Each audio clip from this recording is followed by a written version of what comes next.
네, 오늘은 창세기 43장 16절부터 마지막 절까지 같이 보겠습니다. 요셉은 베냐민이 그들과 함께 있음을 보고 자기의 청지기에게 이르되 이 사람들을 집으로 인도해 드리고 짐승을 잡아 준비하라. 이 사람들이 정오에 나와 함께 먹을 것이니라. 청지기가 요셉의 명대로 하여 그 사람들을 요셉의 집으로 인도하니 그 사람들이 요셉의 집으로 인도됨에 두려워하여 이르되 전번에 우리 자루에 들어있던 돈의 일로 우리가 끌려드는도다. 이는 우리를 억류하고 달려들어 우리를 잡아 노예로 삼고 우리의 나귀를 빼앗으려 함이로다 하고 그들이 요셉의 집 청지기에게 가까이 나아가 그 집 문 앞에서 그에게 말하여 이르되 내 주여 우리가 전번에 내려와서 양식을 사가지고 여관에 이르러 자를 풀어본즉 각 사람의 돈이 전액 그대로 자루 아귀에 있기로 우리가 도로 가져왔고 양식 살 다른 돈도 우리가 가지고 내려왔나이다. 우리의 돈을 우리 자루에 넣은 자는 누구인지 우리가 알지 못하나이다. 그가 이르되 너희는 안심하라. 두려워하지 말라. 너희 하나님 너희 아버지의 하나님이 재물을 너희 자루에 넣어 너희에게 주신 것이니라. 너희 돈은 내가 이미 받았느니라 하고 시므온을 그들에게로 이끌어내고 그들을 요셉의 집으로 인도하고 물을 주어 발을 씻게 하매 그들의 나귀에게 먹이를 주더라. 그들이 거기서 음식을 먹겠다 함을 들었으므로 예물을 정돈하고 요셉이 정오에 오기를 기다리더니 요셉이 집으로 오매 그들이 집으로 들어가서 예물을 그에게 드리고 땅에 엎드려 절하니 요셉이 그들의 안부를 물으며 이르되 너희 아버지 너희가 말하던 그 노인이 안녕하시냐 아직도 생존해 계시느냐. 그들이 대답하되 주의 종 우리 아버지가 평안하고 지금까지 생존하였나이다 하고 머리 숙여 절하더라. 요셉이 눈을 들어 자기 어머니의 아들 자기 동생 베냐민을 보고 이르되 너희가 내게 말하던 너희 작은 동생이 이 아이냐. 그가 또 이르되 소자여 하나님이 내게 은혜 베푸시기를 원하노라.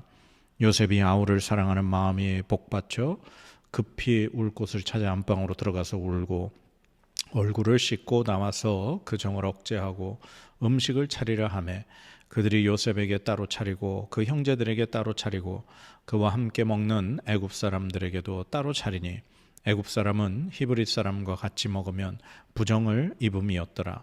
그들이 요셉 앞에 앉되 그들의 나이에 따라 앉히게 되니 그들이 서로 이상히 여겼더라.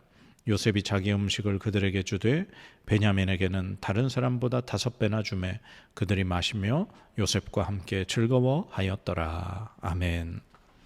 네, 오늘 창세기 43장 마지막 부분 말씀이죠. 말씀 한번 정리해 보겠습니다. 요셉이 형제들을 자기의 집으로 초대를 하게 됩니다. 근데 이제 요셉의 초대를 받아 요셉의 집으로 가는 형제들은 지난번 자신들의 곡식 사러 왔던 돈이 그대로 있던 것 때문에 자기들이 그곳에 들어가서 큰 일을 당할까 두려워하죠. 그리고 그 사실을 그 요셉의 청지기에게 얘기하자 청지기는 그러한 오해를 다 풀어주면서 안심하라고 이야기합니다. 그래서 요셉의 집에 들어가서 이제 준비를 하고 그리고 또 시므온도 감옥에서 풀려나게 됩니다. 요셉이 점심시간 이제 식사시간 올 때가 돼서 들어오자 요셉 앞에 준비한 예물을 드리고 땅에 엎드려 절하는 형들의 모습을 보게 됩니다.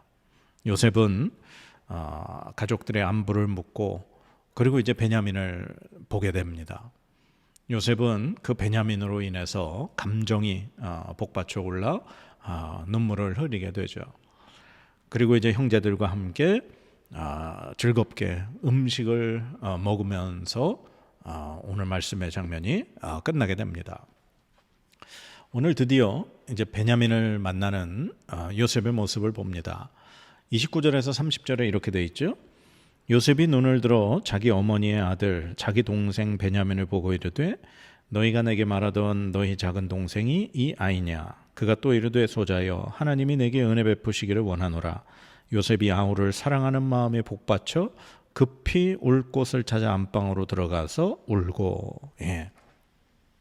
이 요셉이 얼마나 이 동생이 반가웠던지 그 요셉의 베냐민의 모습을 보고 그냥 감정이 북받쳐 눈물이 쏟아지는 그 모습을 봅니다. 저는 이 말씀 보면서요, 처음에 형들이 곡식사러 왔을 때 형들에게 요셉이 자신의 신분을 밝히지 않았죠. 그리고 이제 시므온을 가둬두고 막내 베냐민을 데려오라고 그렇게 시켰습니다. 그리고 오늘 이제 베냐민을 데리고 이제 와서 베냐민을 만나는 장면이 나죠. 그런데도 요셉은 자신을 형들에게 드러내지 않고 있습니다. 이 성경은 하나님 말씀이잖아요. 근데 하나님 말씀이 정말 하나님의 엄청난 그 역사를 기록하기에도 부족한 성경책일 것인데, 이 요셉이 이 형제들을 이제 만나는 장면, 그리고 나중에 다시 자신의 신분을 밝히고 아버지 모든 가족들을 만나는 이 장면을 굉장히 이렇게 길게 아주 긴 호흡으로 이렇게 써내려가는 모습을 보고 있습니다. 왜 그럴까요? 왜 요셉이 이렇게 형들을 만나고 동생을 만나고 나중에 이제 아버지 만나고 이 과정을 이렇게 길게 써갈까요? 자, 그리고 마지막 부분에 보면은 이렇게 음식을 형들하고 같이 먹을 때 이렇게 돼 있죠. 요셉의 음식을 따로 차리고, 그 다음에 함께 먹는 애굽 사람들도 음식을 따로 차리고, 그 다음에 이제 이 형제들의 음식 자리를 따로 차립니다. 그 이유를 애굽 사람은 히브리 사람과 같이 먹으면 부정을 입는다라고 그렇게 썼죠. 이 말씀을 보면은 그래서 요셉이 처음에 애굽의 노예로 팔려서 보디발의 집에 갔을 때 이 보디발의 집에서 요셉이 모든 것을 다 관리를 했지만 보디발이 자신의 음식 외에는 모든 걸 맡겼다라는 그런 말씀 아마 기억하실 겁니다. 그러니까 가만히 보면은 그 이유가 오늘 본문에 나오는 거죠. 만약에 요셉이 히브리 사람인데 이 보디발의 음식까지 손대면 그것은 부정한 행동이 되는 겁니다. 그러니까 가만 생각해 보면 이 보디발이라는 사람은 요셉에게 음식 외에 모든 걸 맡겼다는 건 전부 다 맡겼다는 것과 같은 말인 겁니다. 히브리 사람이 음식에 함께 먹게 되면 부정함을 입게 된다라는 애굽 사람의 이 관습 때문에 음식만을 제외한 모든 걸 맡긴 거죠. 참 그걸 보면 요셉이라는 사람이 참 얼마나 그 보디발의 집에서 그리고 또 감옥에서 참 인정받고 하나님의 은혜를 받았던 사람인가를 또 한번 생각해 볼 수 있습니다. 자, 그러면 아까 우리의 질문 다시 한번 돌아가 보면요. 왜 이렇게 요셉이 가족들과 만나는 이 장면을 이렇게 긴 시간, 긴 지면을 할애해서 이걸 기록했을까? 저는 이게 제 생각입니다. 저는 그렇게 생각합니다. 요셉이 지금 이제 형들에게 팔려서 애굽에 내려가서 그 긴 시간을 노예로 그렇게 고생하며 애썼던, 감옥까지 가서 그렇게 고생했던 그것으로 인해서 요셉의 마음에는 엄청난 상처가 있다고 생각합니다. 그런데 하나님이 그 요셉 안에 있는 그 상처를 회복하고 치유해 가시는 과정을 보여주고 있는 것이 아닌가라는 생각을 해봅니다.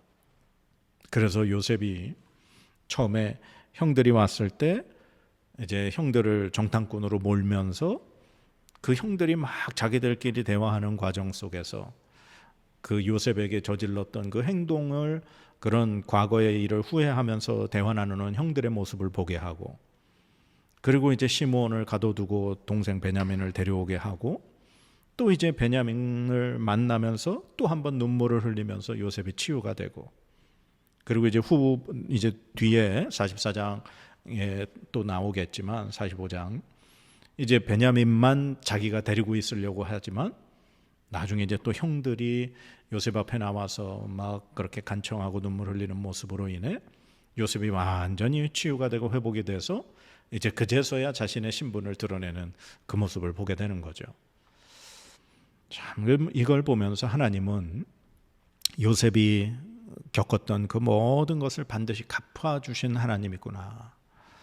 요셉이 그냥 그렇게 아무 죄가 없이, 아무 잘못이 없이 그렇게 노예로 팔려서 애굽에서 생활했던 그 모든 것, 이 모든 것은 사실 하나님께서 이 아브라함에게 약속하셨던 너의 후손이 이방에서 400년간 객이 될 것이다라고 하는 그 하나님의 약속을 이루어가기 위한 하나의 과정이었던 거죠. 그 과정 가운데 고통받고 고생했던 요셉을 하나님이 치유하시고 회복하시고 그리고 그를 정말 이렇게 회복시키시는 그 모습을 기록하기 위해서 이 과정을 하나님이 우리에게 길게 보여주시는 것이 아닌가 하는 생각을 해봅니다.